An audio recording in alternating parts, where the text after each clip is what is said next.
Good morning, good afternoon, and good evening, wherever you are in the world. Welcome to Ricky VR TV in association with Spurswasion and Shelfside Spurs. We have two very special guests on today. Well, Hello. I suppose you could say that Eugene is more of an owner, but and Resonator, who I suppose was pretty much an owner for Shelfside Spurs. So we've got three owners. I think Johnny was the owner, but I was the sort of I was subletting from him. You were the hype man. That's right. How are we, guys? Fine. It's Sunday. It's all good.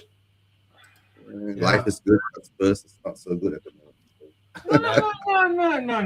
Let's not do that. Let's not do that. No. We do that every season, Rez. Don't you forget that? No. Okay. It's not the way. It's not the way. No. So before we get into the diabolical showing that was yesterday, I'd like to do on this day in history. And I'd like to wish a very happy 65th birthday to the legend that is Gary Mabbott. I count him as a personal friend because he called me once. Jens. Yeah, I know. I told you before, right? Someone saying, "Excuse me, can I get past?" is not a call. Someone saying, "Get the fuck out of my way." You get in that Bristolian accent. You Janner. Wait. Oh dear. So yeah, Gary, I hope you're feeling better. I think he's back in the UK now, isn't he? I think he's returned, after his health issue.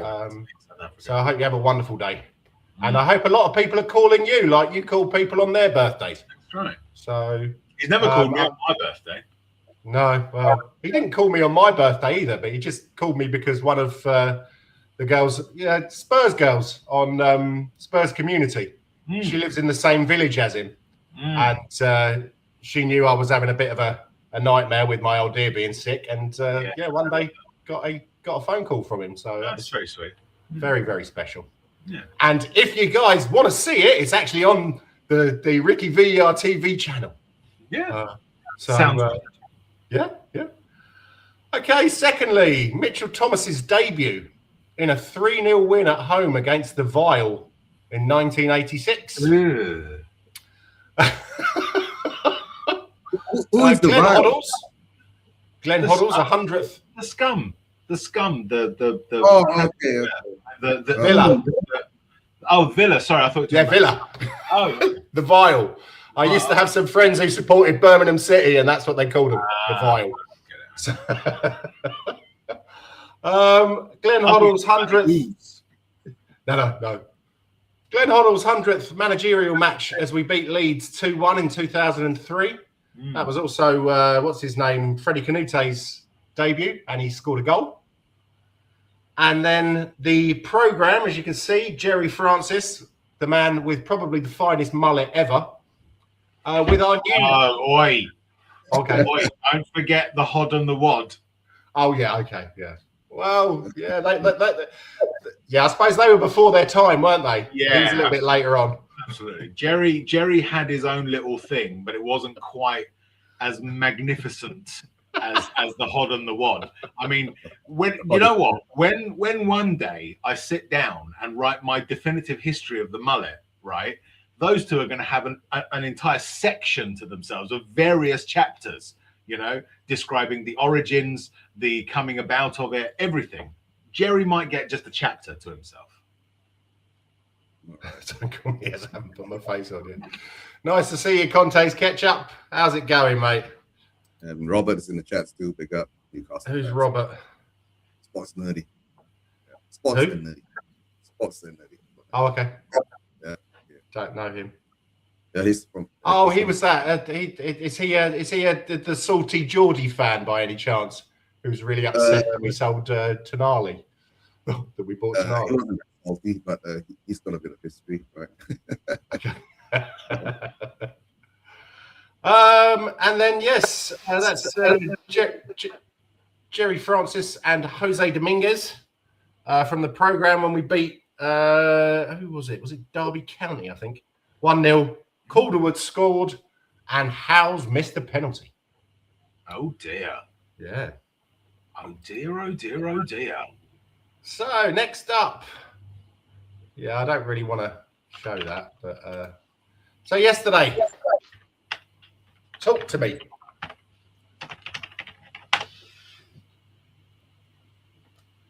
Just sum it all in one word. We were shit. Look. I mean, look. We this idea that I'm not salty. Yeah. I love Tonali. There were tears streaming down my face when I saw your comments yesterday, mate. You were saying we need to look after your best man, Tonali. So yeah, I think you are a little bit salty, mate. But anyway, it's all good. There's a lot of salt in there. Of course there is. Listen, if you don't think that there's been salt flying all over the bloody place, right, this summer, you need to get your eyes checked. Okay, there's so much salt out there. It's like the Dead Sea, right? Shalom. Fucking hell, right? There are people dropping of sodium poisoning. There's so much salt, mainly coming from the Newcastle and Birmingham areas of the country. You know, oh look, Spurs are spending money. Why can't we spend money? It's so fucking unfair, right? God in heaven, some of the shit that I've been saying, and the worst of it is, I've got to say, right, it's bad enough rival fans and their fucking ridiculous takes, right? 70 minutes into the game yesterday, right? And I got a Reddit notification, okay?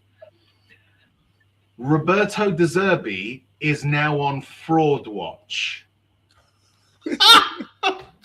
Okay. Yeah. 70 minutes into the first game of the season. And I'm going to name check the cunt as well, right? Right? Because I don't believe that he deserves anonymity, right? I'm going to see if I can get a pylon on this prick, right? Let's have a look. Where is he? Where is he?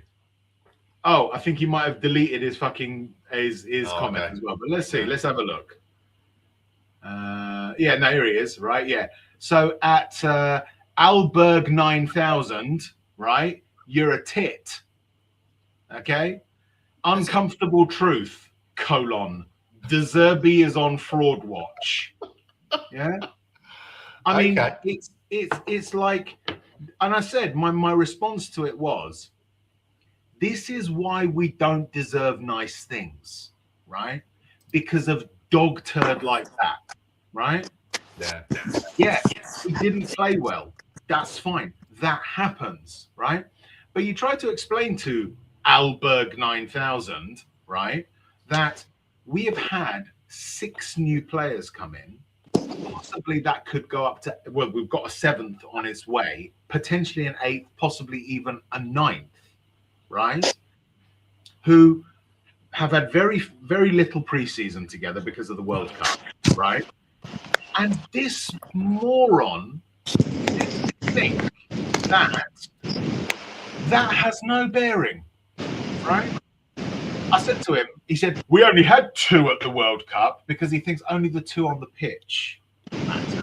I said, actually, we had 7 at the World Cup, yeah? And they came back at, in staggered phases. They haven't had time to understand each other's game. They haven't had time to actually gel together, right? Some of them even suffered injury. Fernandes, he suffered injury after he arrived at Spurs, right? He only had, I think, one or two. He had one preseason game against Wimbledon right at the beginning, and then one against Hoffenheim in the sort of second string match of the preseason schedule against them, right? This isn't enough time.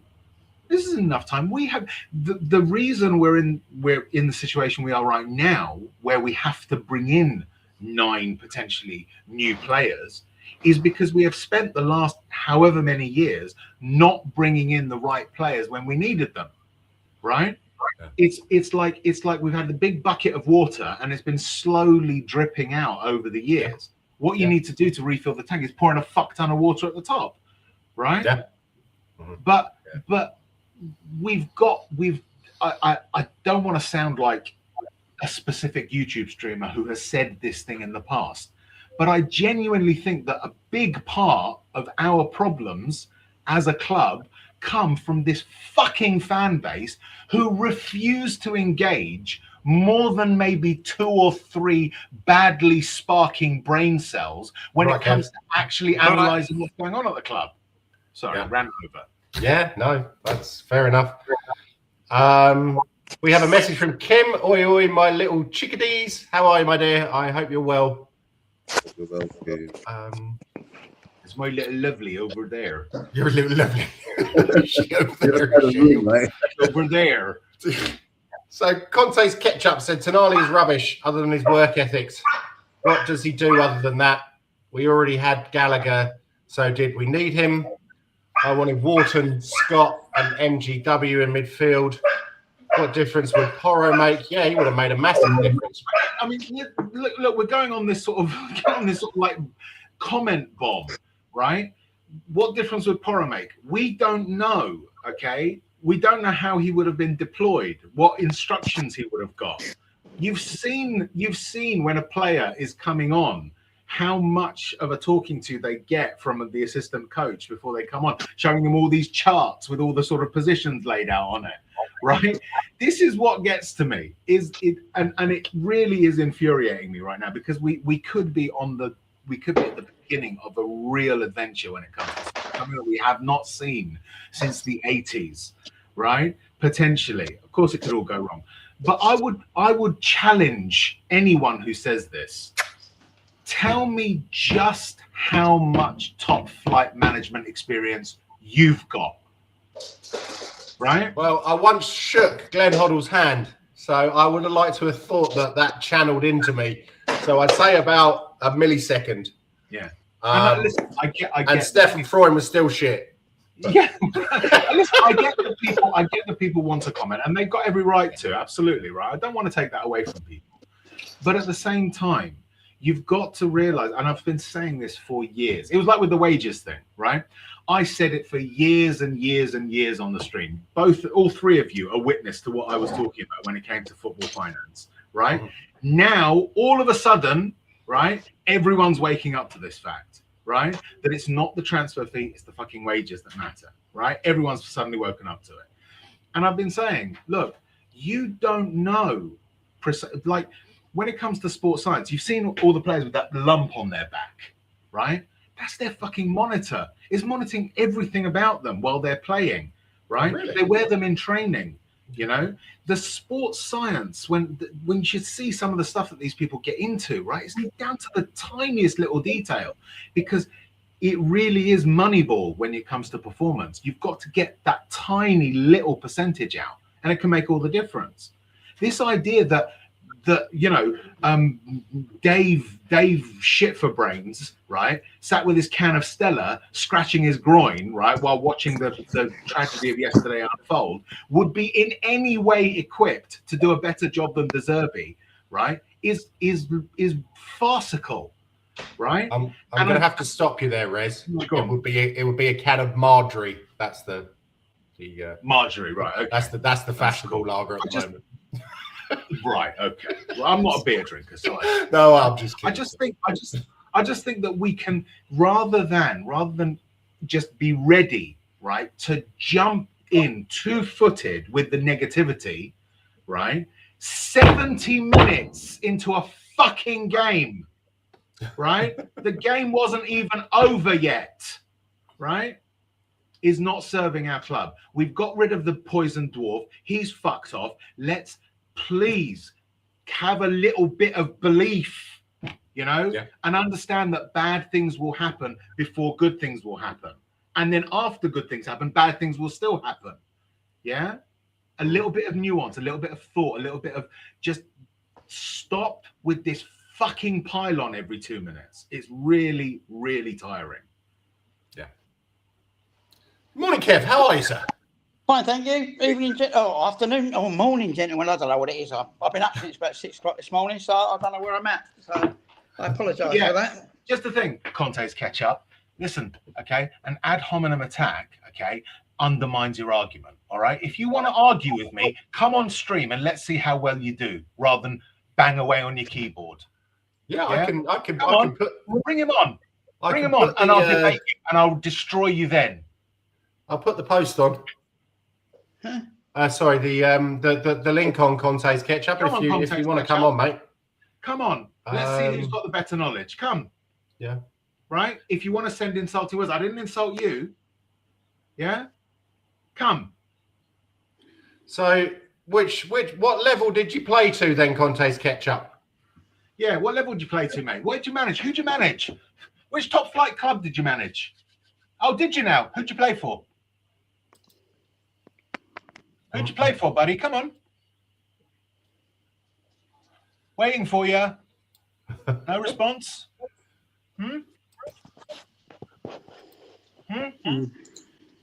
Any response? No? Didn't think so. It's good to be back. To a high enough level, mate. To a high enough level. Yeah, that's right. Yeah. To a high enough level. Mate, I wouldn't trust you to sit the right way round on a toilet, let alone put you in charge of anything. Okay? Oh, Jesus. Anything. Do you understand? Yeah? Put the keyboard away, okay? Go and have a wank. You'll feel better. Kev, you coming in again? Cancel that. Yeah, okay. I'll kick it out. Yep. Yeah, no worries. I reserved my right to privacy, and I'm not an idiot that leans on a lodge to protect himself. What does lean on a lodge mean? Sorry. Fuck alone knows. Fuck alone knows. What can pass through? What can pass through the mind of a disease like that? God knows. Okay, let's get back onto the football. You kick me out over that wanker. What? God, again. You know. Okay. Christ alone knows. Christ alone knows. This is the problem in our family. Who's kicking? Yeah. He's a well-known prick, mate. I've been on your channel for 2 years. No, I've known Rez for probably about 12 years. Yeah. And no, he's not a well-known prick. He's a nice bloke who has his opinions, and also most of the time are very informed opinions. Thank you very much. So, yeah, okay. So let's get back onto the football. Eugene, talk to me about yesterday. To tell the truth, right? I understand what Rez is saying, right? But of course, you know, our Spurs fan base has always been pulled along, dragged along, been conned left, right, and center, right? And most of the time, our Spurs fan base will overhype, right? The things that's been done, and we've been through this before. It's not the first time we've seen this kind of performance, right? We've seen this performance before, and we've seen that lack of winning mentality, the fighting spirit. But based on that game itself, we were all over the place defensively. I guess, you know, De Zerbi after the game, he came on his press conference, he's saying our back line is totally new, right? And he keeps saying that we need a team. We need a team. So I guess he's trying to say that the players needs time to actually gel and fall into place. But the thing is that there's a bit of some doubts there, is because that if you still are going to pick Archie Gray, right, as the captain, which I think that was one of the, I'm not saying glaring mistake or whatever. I mean, it's giving a chance to the young man. But the thing is, how you put it into the sense that that performance coming out on the first game of the season, because the hype was so big, right? Because we spent so much money. The Spurs fan base has had so much hope on a certain performance, but we came out and it was like, it wasn't even meh. It was worse than meh. And yes, remember I was shouting on the live stream, right? We paid £100 million, right? And he can't even pass. Yeah. You get what I'm saying? Right. Yeah. So, I mean, being frustrated, yes. But the thing is that we have to move on. That's one thing. Second thing is that the next game coming up is against Charlton, right? It's going to be in the Carabao Cup. how that turns out and what kind of lineup he puts up, we will have to look into it. I think in a sense of, because of the World Cup, a lot of our main players couldn't come back on time. And the reason of even playing Mikey Moore on the right, and he was supposed to go to Cologne and all that, he was pulled back and not even released. And then we let Spence go, right, without actually having right back cover. Archie Gray had to fall back in right back. And guys, we've seen Archie Gray play right back for Ange. You know, remember the Ange unit, right? And we know how good he can be at that position. And it is what it is. All I can say now is, right, the next game coming up, I want to see, right, De Zerbi change his formation. I mean, not formation. Change his the first 11, right? And please, I think we should not put Archie Gray as the captain anymore, because I think that puts too much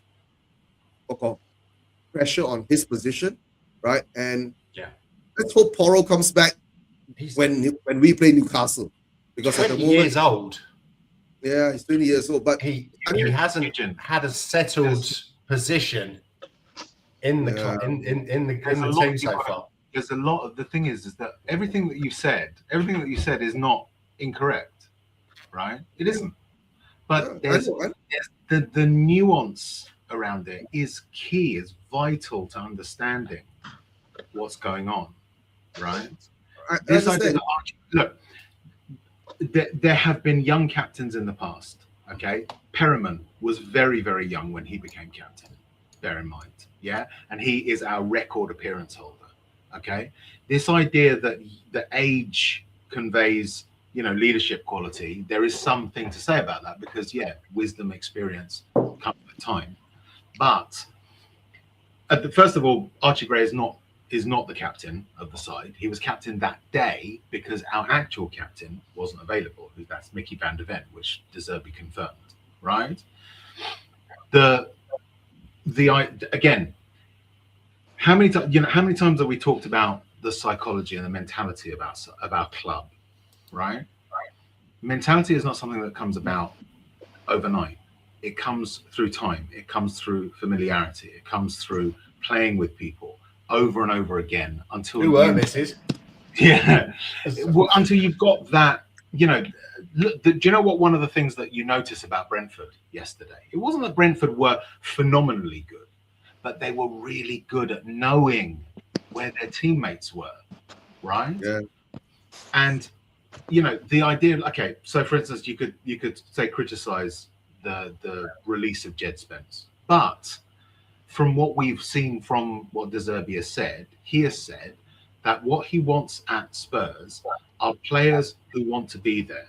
And if a player doesn't want to be there, he doesn't want that player hanging around, because he doesn't want that influence on the rest of the squad. Even if that player is not actively being thing, and he's never said that Jed Spence was being actively disruptive at all. And I wouldn't expect him to, right? I think he would have been professional.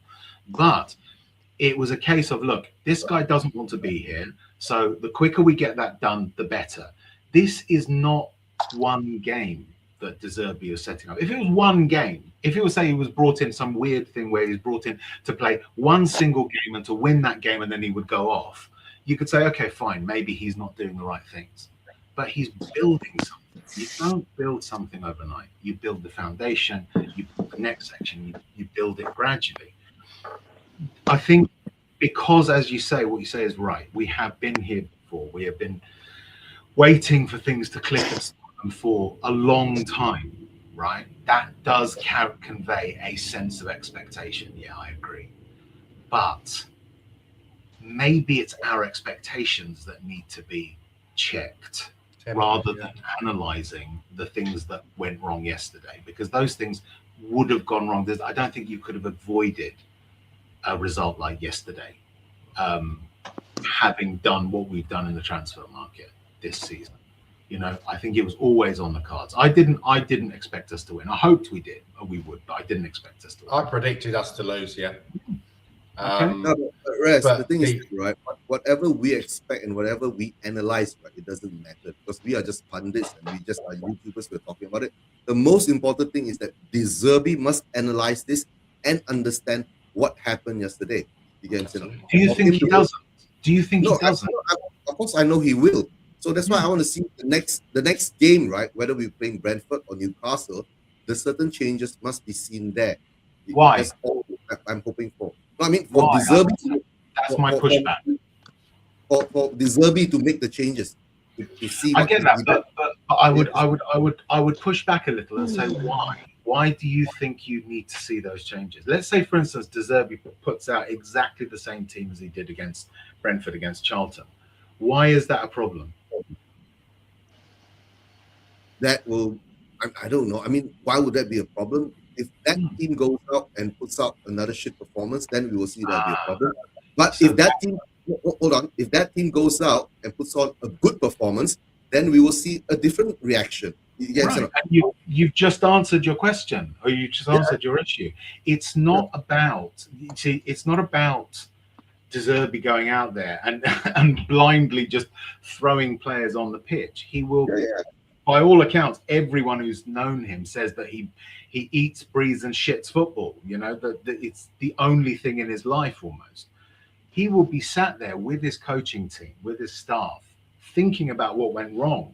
You saw him on the touchline, you know, just with his head in his hands, because he could see that what he was trying to angry. He was angry. That suggests someone who has not planned badly, but has, because again, one of the other things that we suffer is outcome bias. We look at what happened and judge the quality of the decision based on what happened, rather than what the information was at the time that the decision was made. That's a cognitive dissonance. That's a cognitive bias, and we need to take that out of our thinking, right? For me, it was obvious. Those 11 players were 11 players who had very, very rarely had very little playing time with each other. And that is what will happen. You do that to any team. You do that to Man City. You do that to, I don't want to name the others because they're all scum. Maybe Liverpool, right? You do that to them, right? Well, Man City are scum as well, actually. Why did I? Right? You do that to Man United. You do that to Liverpool. You do to Chelsea, Arsenal, all of those. Any club, you bring in 6 new players like that, and those 6 new players are expected, most of them, to be automatic starters or very close to it, right? This is what's going to happen, right? So this idea that De Zerbi got things wrong yesterday, I think is false. I think he did exactly what he thought was right, and it didn't come off, and that happens.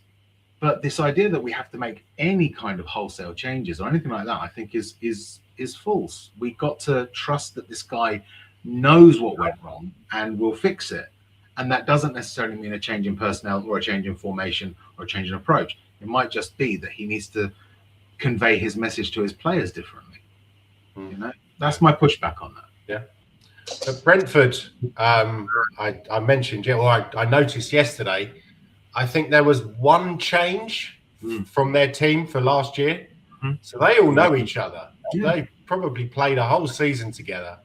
I'm not saying that we should go out and get beaten 3-0 by them, but they are. Trust the process, bloody.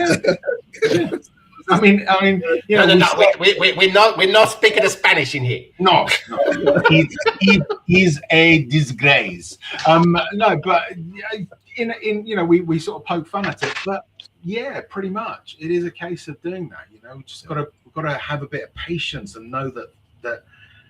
Such a cliche. Rome wasn't built in a day, or Brescia. Brescia was not built in one day. So Kev, hours, right? I know. I'm listening to everything, and I'm amazed by it. It's brilliant. It really is good. So I don't want to interrupt the flow. I'll say no. But we want to hear what you have to say about yesterday, and keep the expletives down, please, because I know you have a potty mouth. Well, no. I was very disappointed, but I don't expect any better on the first game. You know, you can't start off like that. I mean, I was reading Klopp the other week, and you know, when he inherited Liverpool, he had the same problem. He had 3 or 4 deadwood players there, and he had to get rid of them and buy in, and it worked, and not straight away. And then they eventually moved on, and they got Champions League, the league title, or it's going to take time. Yeah. You know, that's all I can say. Yeah. I was hoping for a draw yesterday, to be honest, and that was it. No, you messaged that to me. Yeah. So to us and said, yeah, you were hoping for a draw, but this is what transition is. This is what I'll tell you what will happen before things really sort of click, right? You'll see. I'm willing to put a little bit of money on it that we will go out there at some point. I don't know who it'll be against or when, but we'll batter someone like really badly. The Gooners. Yeah, hopefully. But everyone will go, there we go, the De Zerbi system is working. And then the next game we'll go out and lose against someone, right? It will happen because that's what transition is, yeah? Then they're not the finished article. No. Expecting them to be is unrealistic. And I was so personally offended by this guy calling De Zerbi a fraud. I mean, Jesus Christ. Look at him. Look at what he's done. He might not have won anything, but everywhere he's gone, right, he has transformed the clubs that he was at, right? He did it at Sassuolo, right, when he was still in Italy. He did it at Shakhtar Donetsk, and then the war ended that process. He was doing it at Marseille, right? Marseille came second in Ligue 1 against a PSG side that is drenched in oil, right? Yeah, you know, Marseille aren't a small club. I'm not going to say they're a tiny club, yet Marseille are a giant in French football, right? So them finishing high up the table is an expectation. But against that, even beat PSG, I think, at their place while managing Marseille, right? All of these things. This is a man who Guardiola himself has said is one of the most influential managers, managing today. The idea that this guy is a fraud, right? I've not labeled. There's only one manager that I've actually labeled a fraud, right? I'm not going to say who it is because the comment section will probably explode.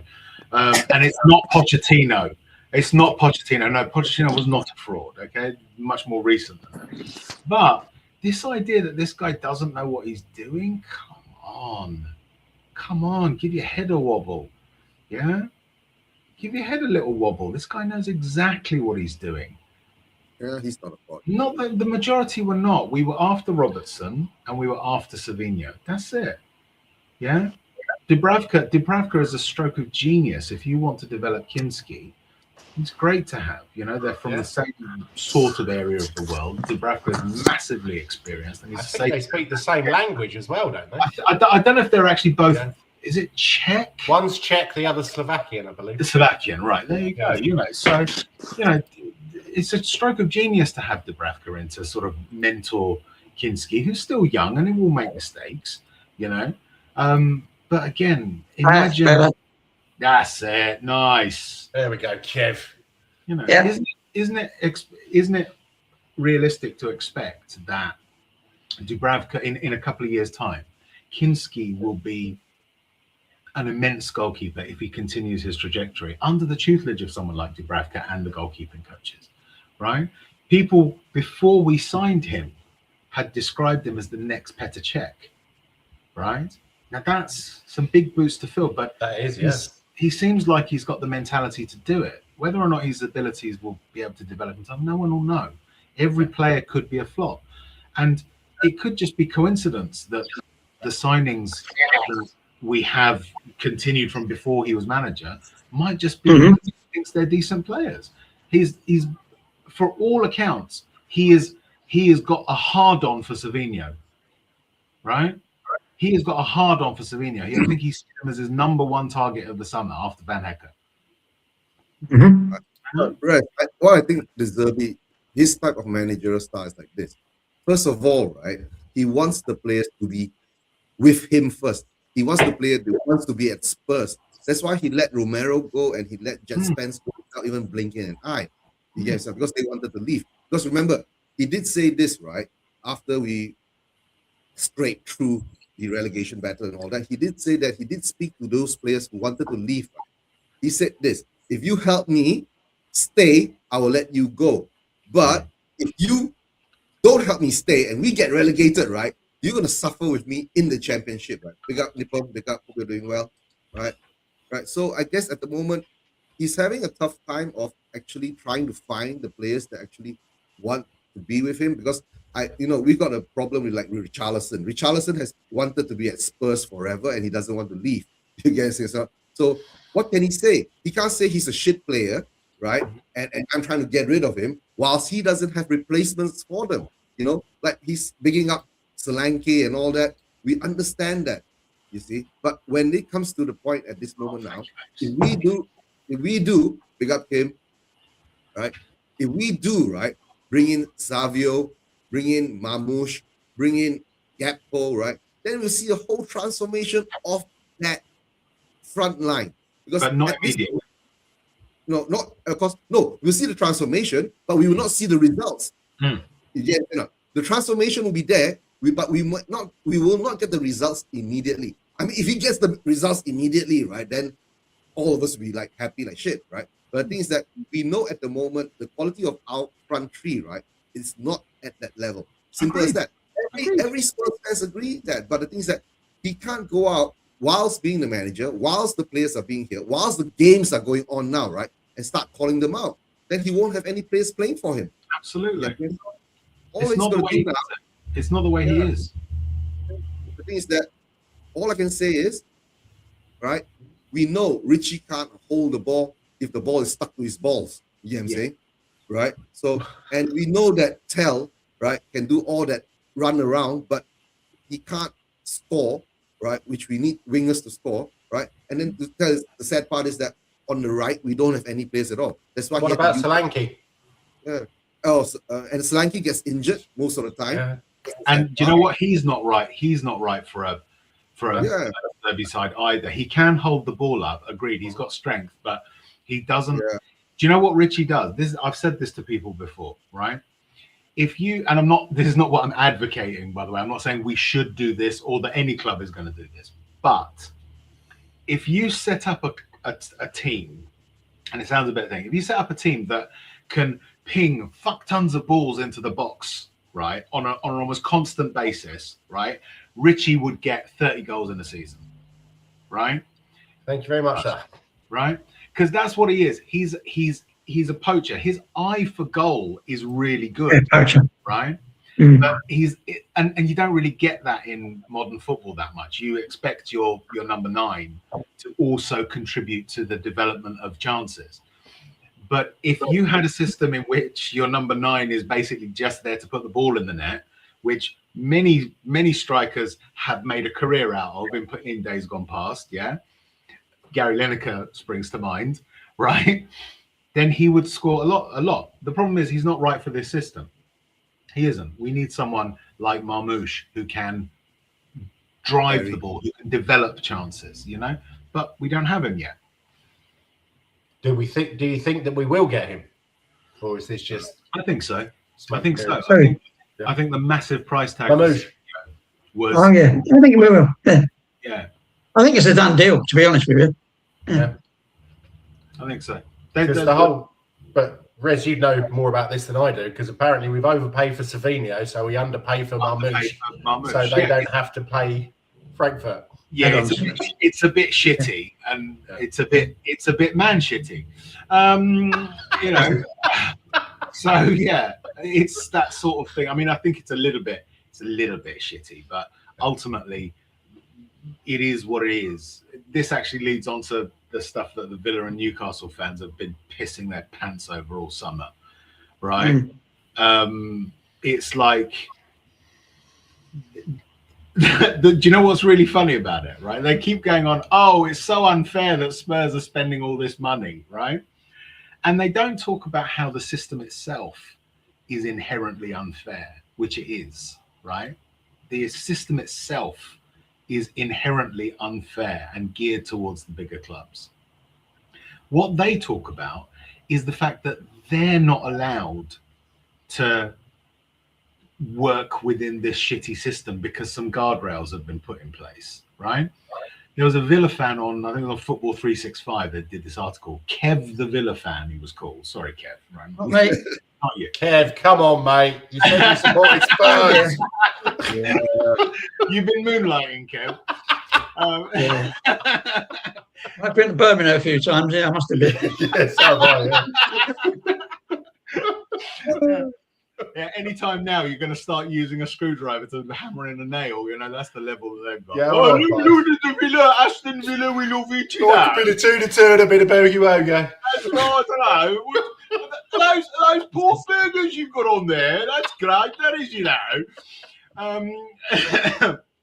So he's going on about how it's so unfair that Spurs are in London.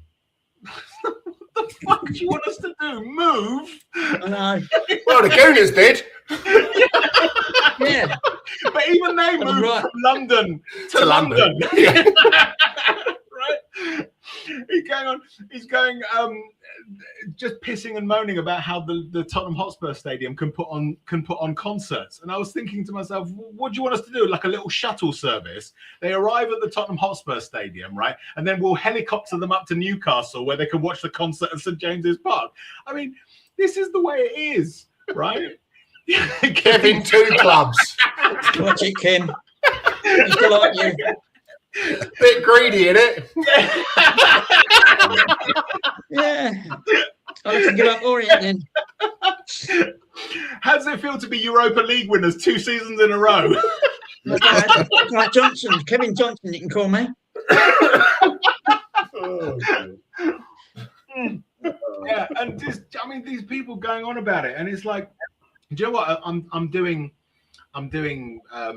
writing some documentaries about iconic football managers, and hopefully to put on YouTube and for people to watch and enjoy.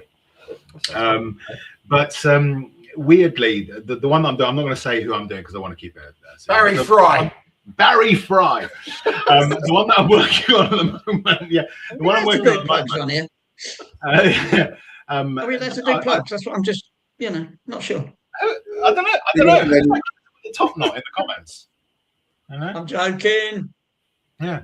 I texted him 4 weeks ago. He still hasn't answered. No, anyway, so this all started. Life is slow in the Netherlands, Rez. Yeah, that's right. We're going over in November to watch the Prodigy. And we've told Danny about it, and he said he'll be there, but I'm still uncertain. Yeah, you'll be in North, he'll be in South. Yeah, okay. I'm just fucking with you, sugar tits. I love you anyway. So yeah, and basically this change in the way that football's financing, it didn't start with the Premier League era. It actually started all the way back in 1961. So does anyone know? Can anyone recall what happened in 1961 that was really sort of quite significant when it came to football and financing in particular? Was that when we bought Jimmy Greaves for a No. massive amount of money? No, it's when, what's his name? Jimmy Hill got the professional wages sorted out. Exactly right. Right? Well, I was there then. Yeah. Yeah. Who are you supporting then? No, true. So in 1961, he successfully campaigned to remove the salary cap on players, right? So what happened before, when you didn't have to pay your players more than, I think it was £20 a week, even a little club like Burnley could go and win a league title because players weren't being moved around. They weren't moving to where the best wages were paid, right? They were staying. They could stay because they knew there was no profit in them necessarily overhauling their lives and moving somewhere else.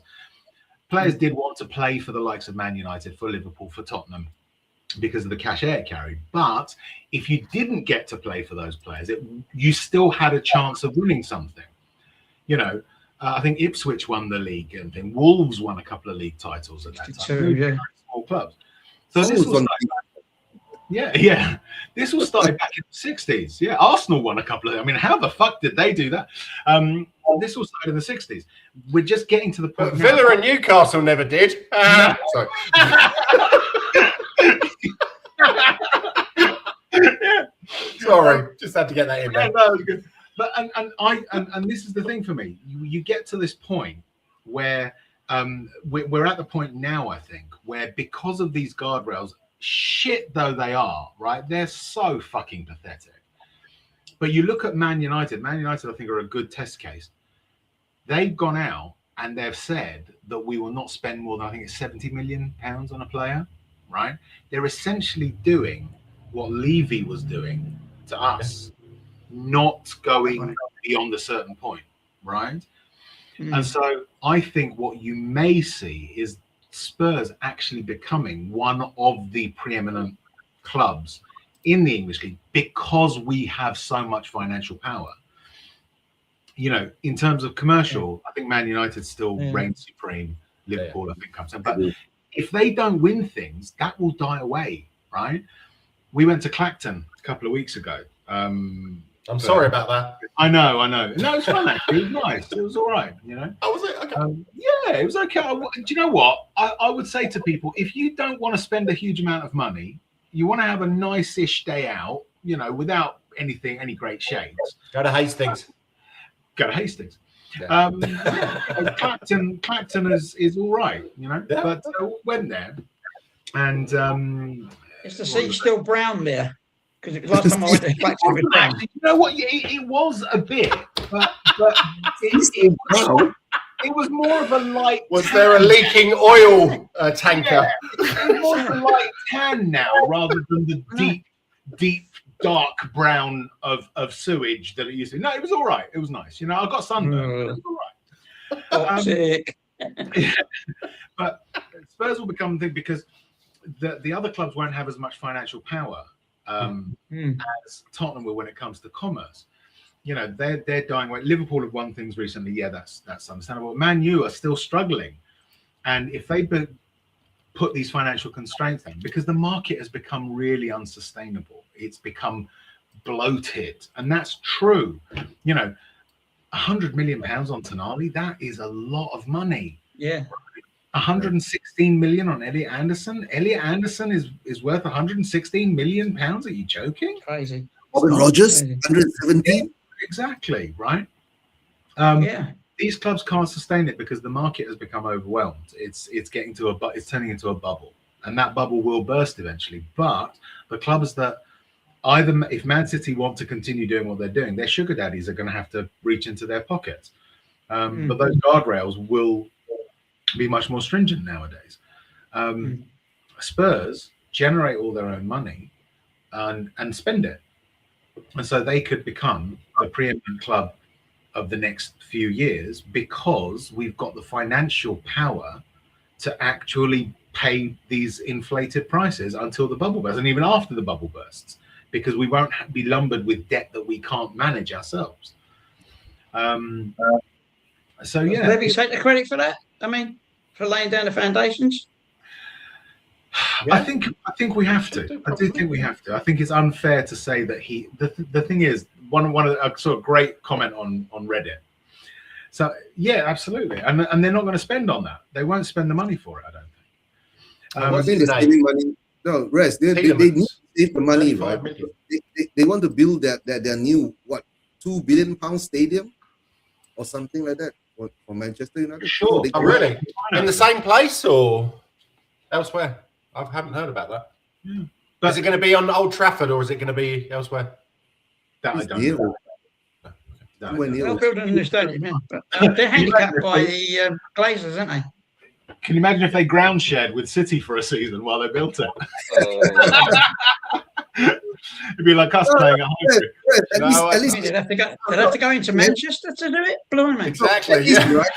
If they ground share, right, the Shitty Hut will be full. Yeah, that's true, actually. For the first time ever.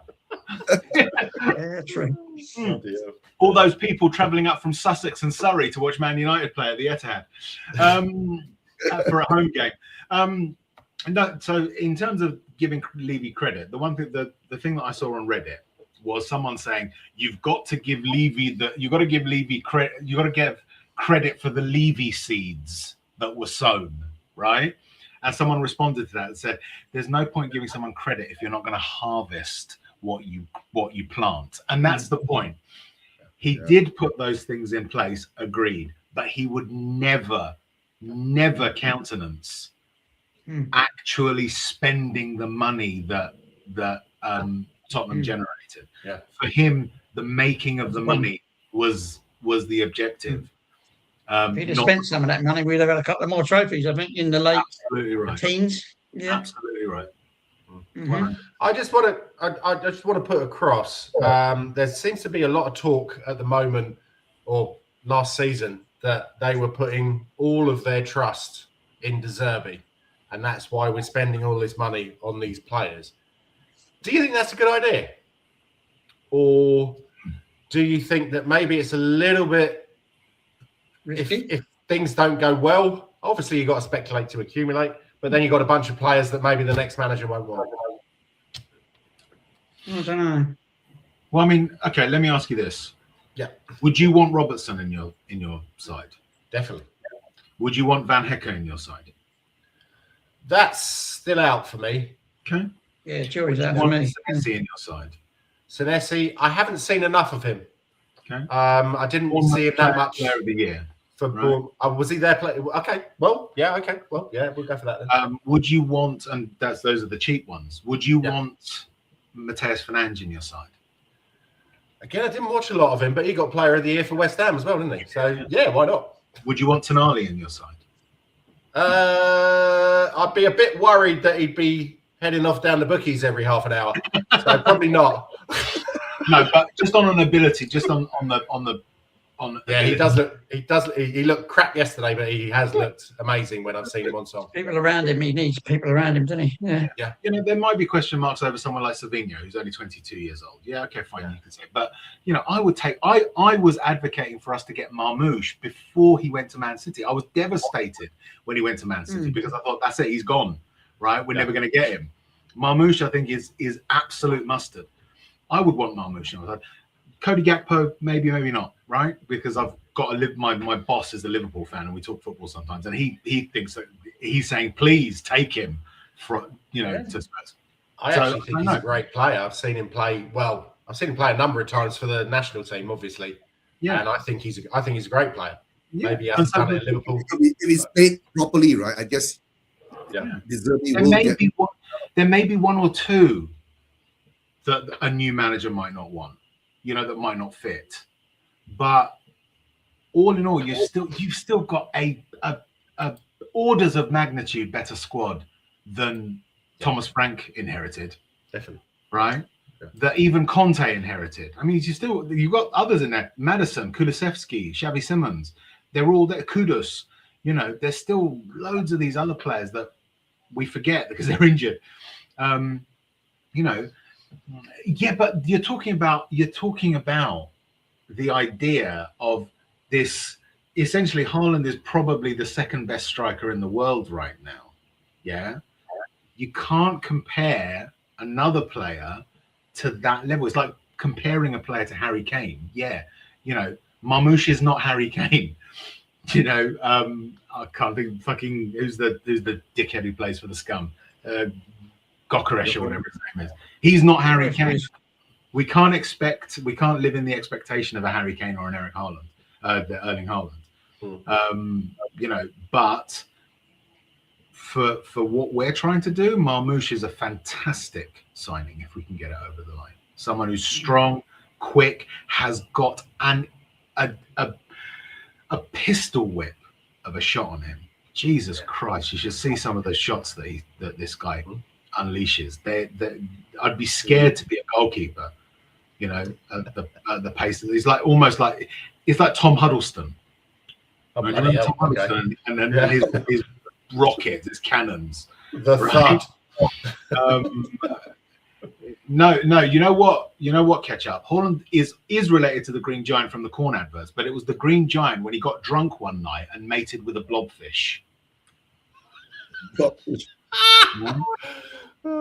Eric Haaland. I keep calling him Eric.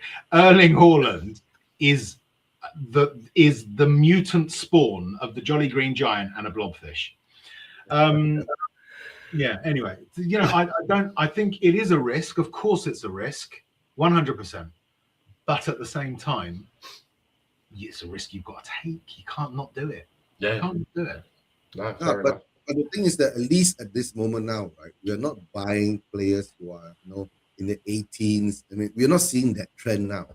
It's moving forward that De Zerbi wants proven players, right? And he's picking them out from the Premiership, right? Instead of we're going overseas and getting, like we used to buy Bergval, the Bergvals, the all the youngsters that come in.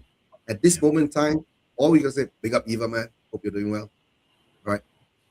All I can say is that what has to be said is that time has to be given, right? If right things don't turn out too well, I still hope that the board will stick with him, because if we change another new manager coming in, right, then he'll be stuck with all the players that De Zerbi wanted and not what he wanted. So we don't want to go back into that cycle again. Just as long, like this season, that the Spurs fan base, right, don't put their hopes up that we're going to get Europe, we're going to get top 4, top 6, blah, blah, blah. If we put up a good way of playing, like what he says, find the soul, right, of the club in the players, and the players who want to be at the club and give their heart to the club, then, put up the 110% most of the time, right? Then we will see progress. If not, we'll go back into the same cycle again, for the past 25 years. This doesn't work out. We put in another person, it comes in, it screws up. And then we need consistency. Yeah, that's the word, consistency. And from consistency, then we will build something, right? Yeah. Whether because my standards, right? I want to win the league, right, before I die. I want to see us win the league before I die. You understand? You're all right. I'm running out of time.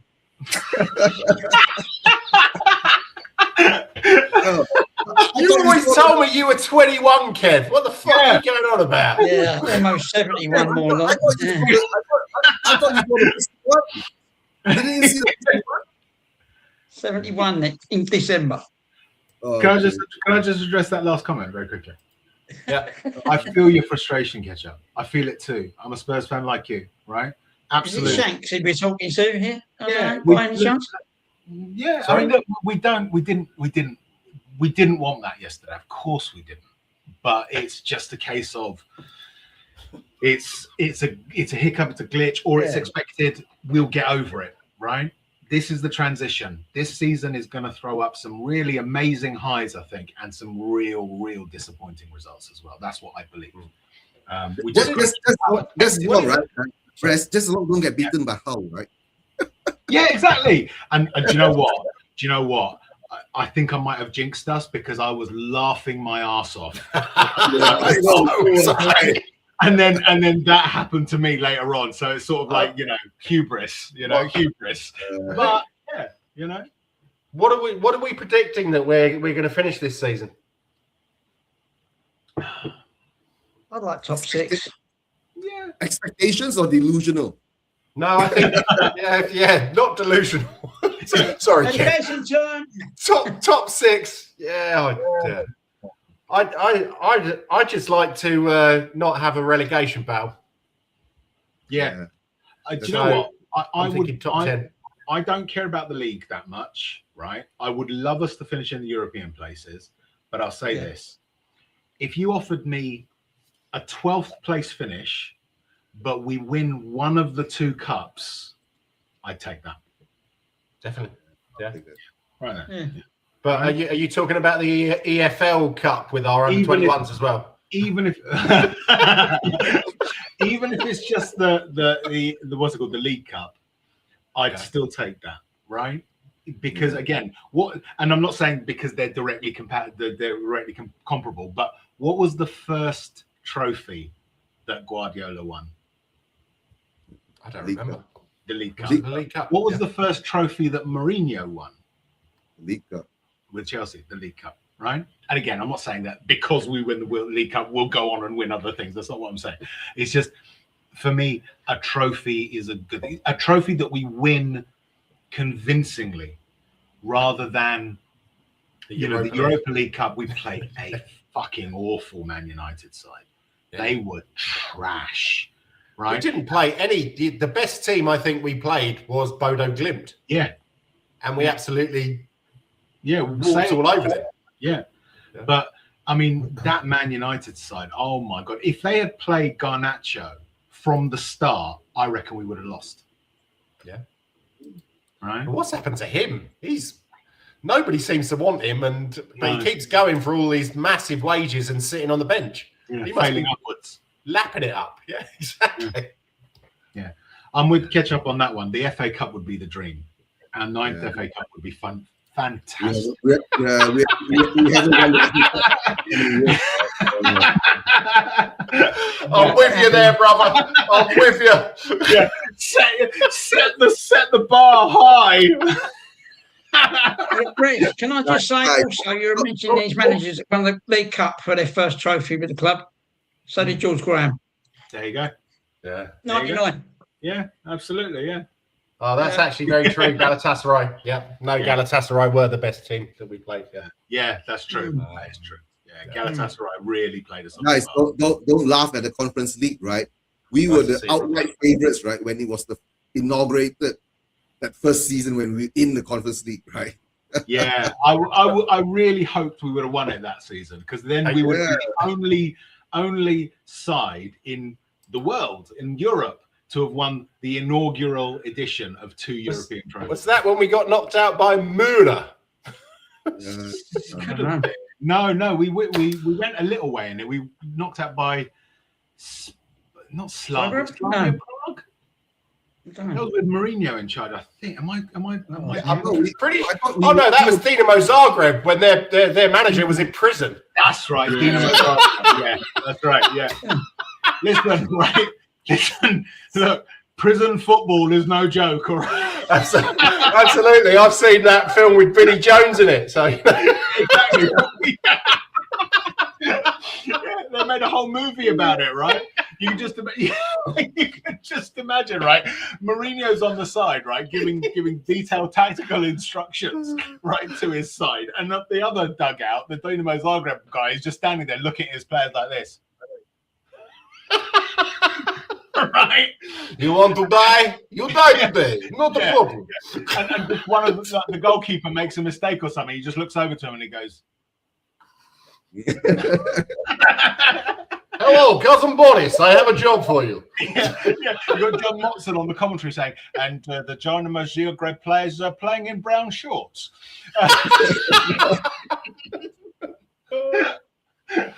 Oh, brilliant! Right. Let's move on to who I think we will start with against Charlton. God. So I've gone for Dubravka in goal. I think Udogie will come back left back. Davis left centre back. Danso right centre back. I don't know who we're going to play at right back, so I've just gone with Gray again. Yeah. I think Bergvall and Bentancur in the middle. You know what? I think maybe Porro. You reckon he'll be back? Because I'm reading on my FootMob thingy that he's not going to be back till early September. Oh, is that right? Him and Van der Ven. Ah, interesting. Okay. So something like that, right? Yeah. Bergvall, Bentancur in the middle. Maddison attacking midfielder. Central midfielder. Tell on the left. Moore on the right. And Scarlett up front. Oh, I reckon he'll go with Solanke up front. Oh yeah. And also, I think maybe he might give Fernandes some minutes in his legs. Oh yeah, as well instead of Bergvall. Yeah, possibly. More importantly, he was on the bench on Wednesday night because it might go tits up and it might have to bring on the heavy numbers. Yeah, maybe. Yeah. Charlton, what do you think on the bad side? No, yeah, we can't underestimate Charlton, right? They're having some good form at the moment. Well, they beat West Ham at the Taxpayers Stadium yesterday. So excellent work. Good on you, Charlton. I hope you lose on Wednesday, but good on you, Charlton.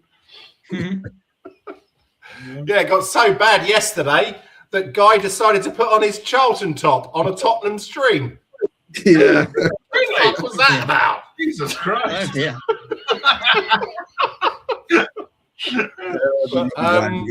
Hope he wins his league today, right? He's playing a game right today.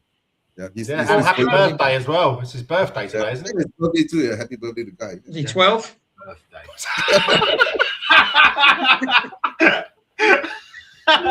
Sorry, Guy, I couldn't fucking resist it, mate. Sorry. The old ones are always the best ones, all right? I'd also like to. What do we think about the youth that's coming through at the moment? A lot of people are talking about Luca Williams-Barnett. And seeing some of the pre-season highlights, because it's another thing I'd like to talk about is the wondrous Tottenham Hotspur customer service. But seeing some of the pre-season highlights, that penalty that he scored in Australia, go on, Bennett, you've got to have cojones of steel to do that.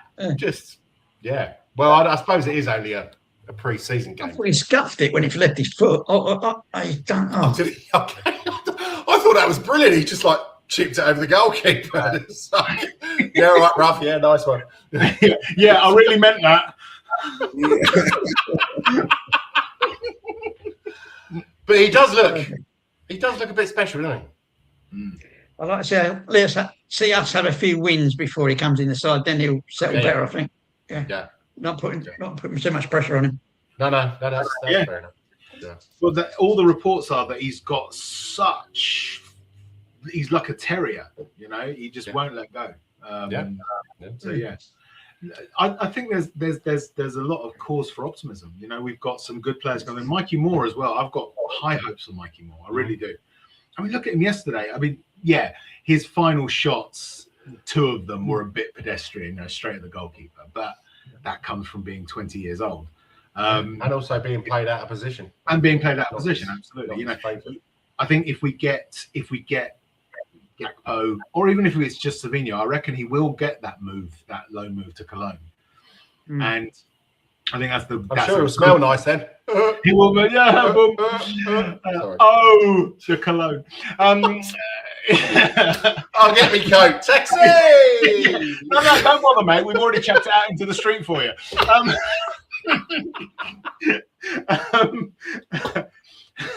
What's it called? I think Cologne is a good move for him. The German league, in terms of physicality, is probably the closest to the Premier League, so help him bulk up. And he's already looking bulkier than he did before. I think he'll go out there. I would like to see him, if that loan move goes well, for him to then be loaned to a Premier League club for the next season to get Premier League experience in him, and then start to integrate him into the squad as a regular, if his development continues along the path of the trajectory that it's shown so far. Mikey Moore, Luca Williams-Barnett, again, everyone is saying that this guy is the canine's testicles. Fantastic stuff. There are some others that the Hardy, they're not even related, but I like to call them the Hardy boys. They've got some good notices apparently. There's some exciting talent coming through. Whether or not we can get them into a position where we can actually start that pipeline from the academy to the first team remains to be seen. That is what, for me, is really what Langer's job is about, right? I know he's not directly in charge of the academy, but as the sporting director, his job is to set up that pipeline from the academy to the first team and get that process going. If he can do that, I will reassess my judgment of him. Not that that's worth anything. Who gives a shit? Oh no, Rez doesn't like the job I'm doing. Ooh. I was going to say, I don't think Rodney Martin's going to like that. Every time he comes on, he's like, "Big up all, come on, you Spurs, Langer out." Listen, and that's justified, I think. Right? He's not covered himself in glory.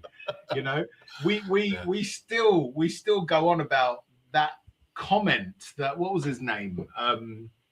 Steve Hitchens. Yeah, I hate the transfer window. Yeah, and it's like he wasn't saying what you think he was saying, but we still have a go at him for it.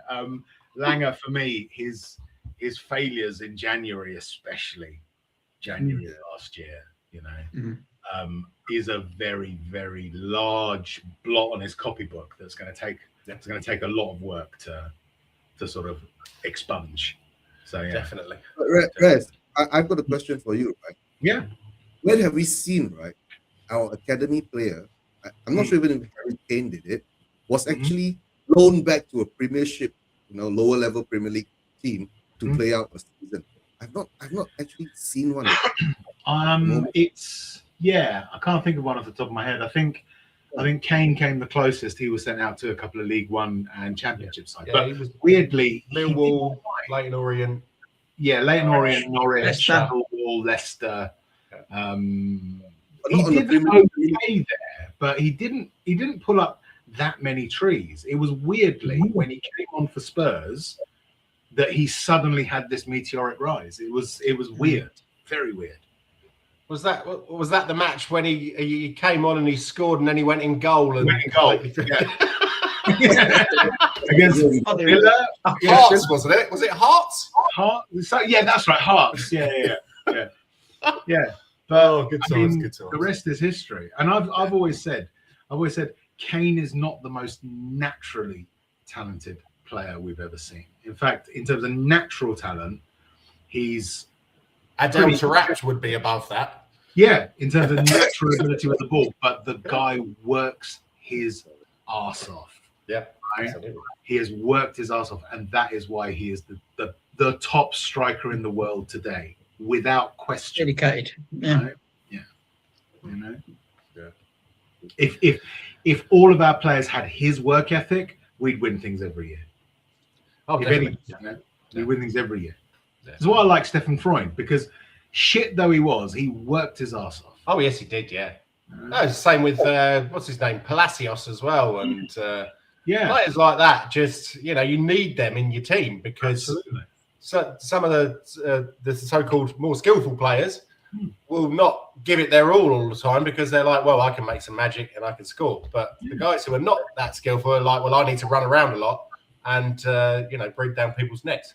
It's why I'm not down on. I don't like the pylon on Conor Gallagher either, because whatever he does, he will put everything on the pitch, everything, every time. Yeah, you know? Yeah, exactly. The first 5 yards are in his head. Yep. It's like Sheringham. Sheringham Yes. had a lot more natural footballing talent. It's got to be said, but the reason why he was so good was because he thought about what he did rather than just relying on muscle memory. He applied his brain to it, and it's what made him such an amazing strike partner to have. Every strike partner who played with Sheringham scored bagfuls of goals. Armstrong scored goals for us, right? Chris Armstrong, because he had Sheringham alongside him for a while anyway. Yeah.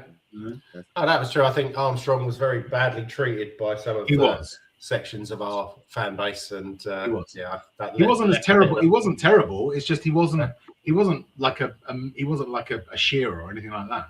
But because he had Sheringham alongside him, and Sheringham just would just like pull defenses right here, there, and everywhere, and just like boom, there you go, one for you, pal. Yeah, that's right. Absolutely, yeah, and that's right. And I think, why do they keep playing in number 10 then? I don't understand. Because who else are you going to play? Yeah, well, Madison's back now. Hopefully, don't know how long for. But, where's Tonali going? 6. Yeah, that's the thing. A lot of injured players are coming back, and they won't be up to speed, right, in the way that we hope they will be, right? So it will take time for them to come back. But they're still saying. Sorry, they're still saying that Kulusevski is coming back soon, but I've been hearing that for the last 6 months. I think Odegaard and Kudos as well. Been hearing that for the last 2 or 3 months. But Odegaard, Xavi, and someone else, they're out until February apparently. So yeah, that's not. I mean, people have said they don't expect to see Kulu in a Spurs shirt again. It's possible. No, it's a nasty injury, isn't it? Really nasty injury. And I feel sorry for the guy, even though he is Swedish.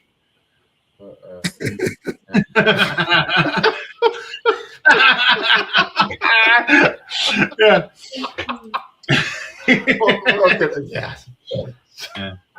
I'd just like to mention, Tottenham Hotspur's customer service. Yes, tell us the tale. So I decided about a month ago, maybe a little bit longer, a month and a half ago, that I was going to get a membership again, so I could watch the pre-season friendlies, Spurs play. And I logged on to my account, And lo and behold, they have changed my account to my daughter's name, but still with my date of birth. Now we have two accounts because I set up one for Olivia, just so she could get the free water bottles and the she loves all that stuff. So I contacted them, and they said yes, we'll get back to you. Nothing. Waited 2 weeks or something like that. Contacted them again. Do you have a reference number? Well, no, you never gave me one. Oh, well, that's why we haven't contacted you, because you don't have a reference number. Okay, no problem. Can you give me a reference number, please? Gave me a reference number. Lovely. 2 weeks later, contacted them again. Here's my reference number. Can you please let me know what's going on?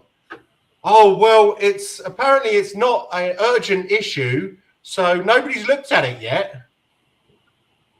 Last week, contacted them again. Has anybody had a look at it yet? Oh, no, sorry. We're really busy with season tickets and, things that people who will actually spend money in the stadium. They didn't say that. So still, nothing. I've tried to call. When I get through, oh, that's not something that we can do for you, I'm afraid.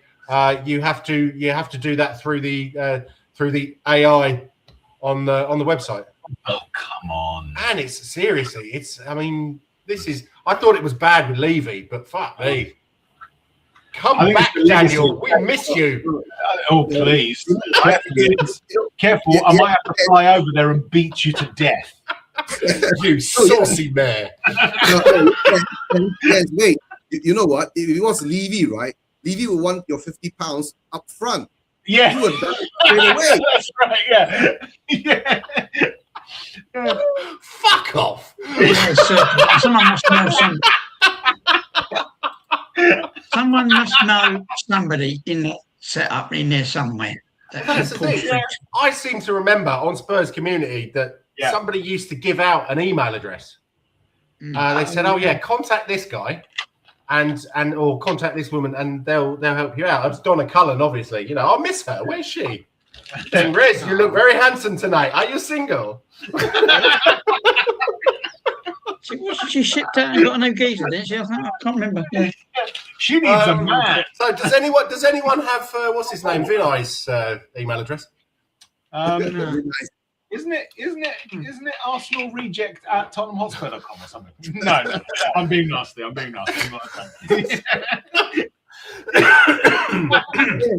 Yes, why can't you just go and set up a new account to get Spurs play? Because I want to keep my old customer reference number, because somewhere down the line, I'm pretty sure they'll still have a memory that I was a season ticket holder. I was a bronze member who was in the top 100 people of bronze members who with points, because I went home and a lot away for about 4 or 5 seasons in a row. And maybe that's just me being stupid, because they just think, oh no, he doesn't want to buy 15 pints of neck oil and listen to some guy playing a guitar at the end of the match. Yeah. It's like, listen, we got Seven Sisters Station just up the road. You don't need to turn it into a busking hall. Oh, it's terrible, isn't it? And the thing that really gets me is when we lose badly and you still got these people there dancing around, having a great time, and it's like...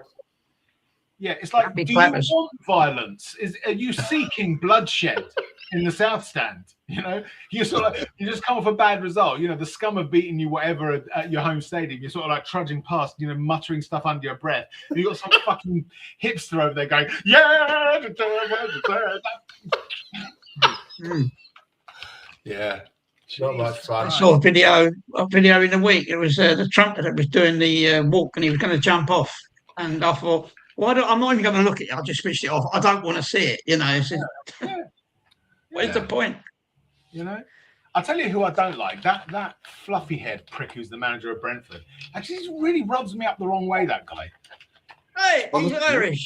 Yeah, but I was looking at his the bloke that he was talking to yesterday, and I thought, fucking hell, I recognise him.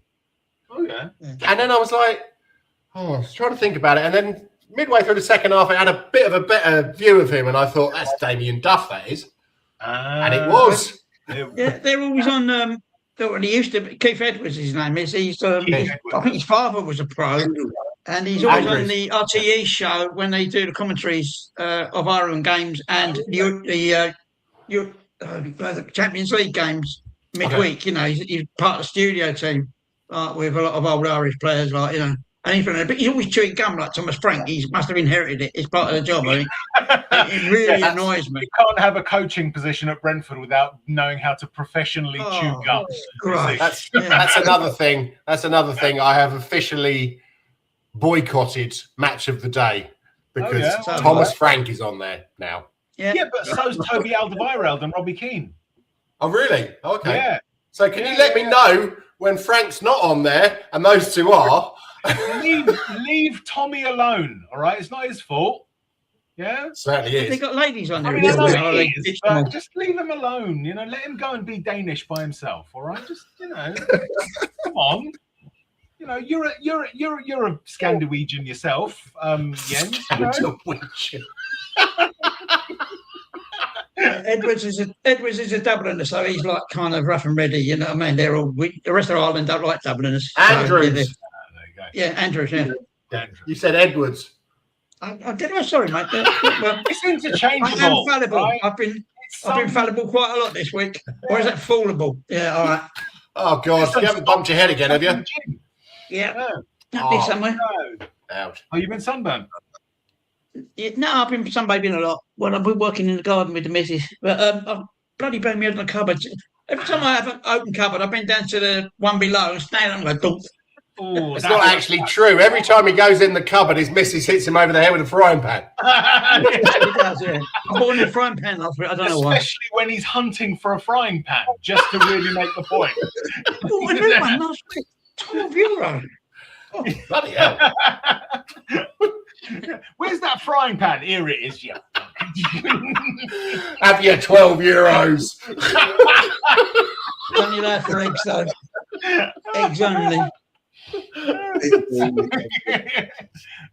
Yeah, and you can imagine the fun that those children's parties and bar mitzvahs are. Yeah. You know what? Just to let you know, guys, you will lose in life. I can't listen. I cannot bring myself to be too down on Thomas Frank, right? Because he is definitely a smart guy, right? Yeah. He wasn't right for Spurs. He was terrible for us. Agreed. But the guy did not. I'm more down on Postecoglou than I am on Frank. I really am, right? Because Postecoglou for me was not in the same way that Frank wasn't. He wasn't equipped, but he thought he was. That's the thing. That's right. true. He was really arrogant with it, and I did not like Postecoglou. Yeah. I know he won us the Europe. It's the same way. A lot of people say, "Oh, we should have given him a third season." Okay, then why? He said, "Well, he won us the Europa League." It's like, okay, then. So that means that you wanted us to keep Juan de Ramos, right? Yeah. 2 points after 8 games. Mm-hmm. Okay. He deserved his second season technically this year. So is he going to do anything? Yeah. Who knows? Yeah. Who knows? Yeah. He hasn't actually stated he wins everything or something in second season. In his second season. There was, not seriously, but there was at one point I remember on that Europa League run, right? Part of me was thinking, is this fucker going to get that thing that's going to confirm his second season bollocks, right? Not to the point that I didn't want us to win for that reason, right? Never. Okay, I always want us to win. But there was a part of me thinking, if we win this Europa League, he's going to become insufferable. He's going to become like an Arsenal fan, about himself. I think he already was. I think he already was. It's true. Yeah, he was. Yeah. I'm great, mate. Fuck off. Yeah. Right, guys, we're coming up to an hour and a half. So where did the time go? Exactly. It's been great fun. Does anyone have anything else to say before? Apologies for my late attendance. That's all I'm saying. Yeah, well, Kev, we know that you're a wizard of Tinternet. Yeah. I fired up the computer and I thought, it's going to play up today. And it did. I should have done it earlier. when I was doing the stream with Eugene yesterday. I logged on. I was okay.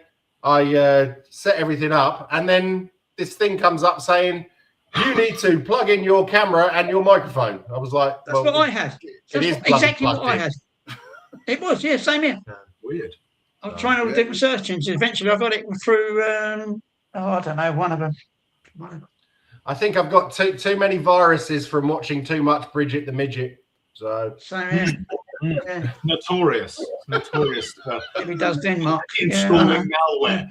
Yeah. You You've got to be very careful with animated show. You know, you've got to wear a condom. You know, you've got to will a crisp packet and a rubber band do? Yeah, just about. And then 2 lolly sticks. As long as you remember to lube it up with salsa beforehand, right? Yeah.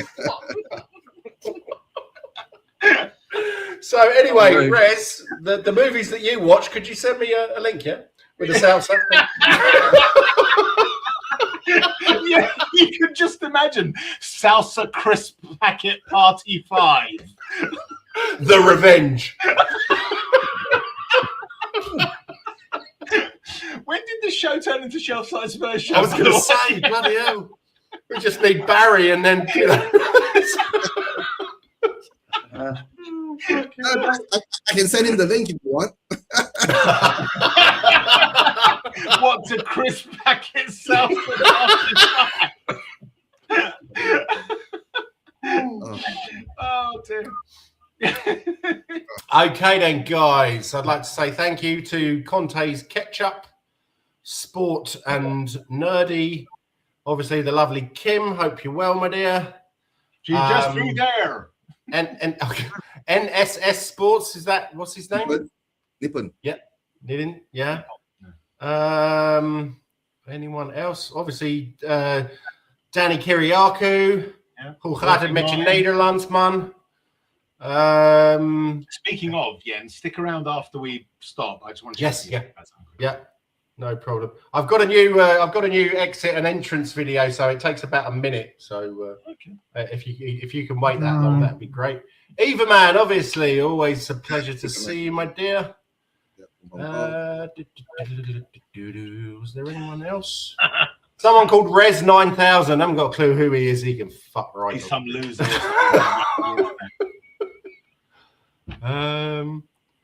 Yeah, cheers, Kim. Take care. And she's just through there. Bye. I want to know who Connor's Ketchup is. He's bugging me. Dream of a day when Lineker becomes the face of Tottenham again with Walker's crisps as off your pop. Oh, that's a nostalgia trip. That is. Do you know what? I actually wasn't watching football at all back then. My brother was, so I didn't really. I was, unfortunately. Okay, does anyone want to plug anything before we go? Eugene, not me. Anything coming up? No, not this weekend. Most probably I'll be doing the watch along for the Newcastle game from home. Not Charlton? You're going to do the Charlton game? Yeah, forecast for Charlton, no? Score? Yeah. What do we say? Oh, yes, forecast for Charlton. Yeah. 2-0. What are we? 2-0? 3-1. 3-1, mate. Yeah. 2-1 Charlton. Wow, too much for them. 2-1 Charlton? Okay. I'm going to go penalties. Oh, wow. Interesting. And we're going to win it. So. Okay. Ketchup's got a question. Yeah. Before you go, what do you think of the home kit? I'm not 100% sure that I've actually seen it. No. Just plain white. Is it? Okay. It's got a couple of. Doesn't it got some like trims or blues? No, just plain. I was wearing it yesterday, yeah. Oh, okay. No. I was wearing it. Oh no, not yesterday. You were wearing the away kit yesterday.